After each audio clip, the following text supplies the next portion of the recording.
কখনো কাউকে কথা বলার জন্য জোর করবেন না, কারণ যার কাছে আপনার সত্যিকারের গুরুত্ব থাকবে, সত্যিকারের ভালোবাসাগুলো থাকবে, তার কাছে সময় সম্মান আর ভালোবাসাটা চেয়ে নিতে হয় না। মানুষটা এমনিতেই আপনার সাথে কথা বলবে। কে আপনার জীবনে সারা জীবন থাকতে আসে আর কে আপনার জীবনে শুধুমাত্র ক্ষণিকের জন্য থাকতে এসেছে, এটা আপনি কিভাবে বুঝবেন? দেখুন, যারা সত্যিকারের অর্থে আপনাকে ভালোই বাসবে বা সারাটা জীবন আপনার সাথে থেকে যাওয়ার প্রতিশ্রুতিগুলো নিজের মধ্যে রাখবে, সেই মানুষটা আপনার সাথে রাগারাগি করবে, আপনাকে শাসন করবে, আপনাকে এইটা করতে নিষেধ করবে, ওইটা করতে নিষেধ করবে।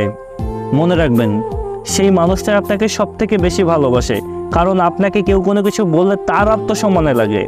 আপনার নামে কেউ কোনো কিছু ভাবলে তার সহ্য হয় না, কারণ সেই মানুষটা আপনাকে নিজের থেকেও বেশি ভালোবাসে এবং পেতে চাই। আর যে মানুষটা আপনার জীবনে জাস্ট ক্ষণিকের জন্য থাকতে এসেছে, সেই মানুষটা কিছুদিন যেতে না যেতেই দেখবেন যে তার কথা বলার আগ্রহ কমে গেছে। আপনি মেসেজ না দিলে সে আপনাকে মেসেজ করার জন্য জোর করবে না, আবার সে নিজেও আপনাকে সময় বের করে মেসেজ করে না।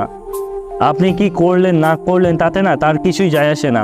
সে শুধুমাত্র তার খারাপ সময়ে আপনাকে মনে করবে, আপনার সাথে কথা বলবে।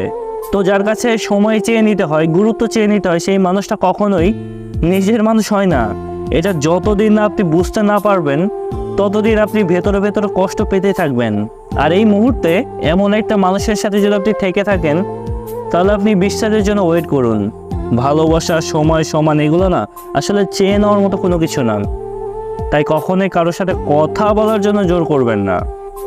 যে আপনাকে ভালোবাসবে সে এমনিতে আপনার সাথে কথা বলবে।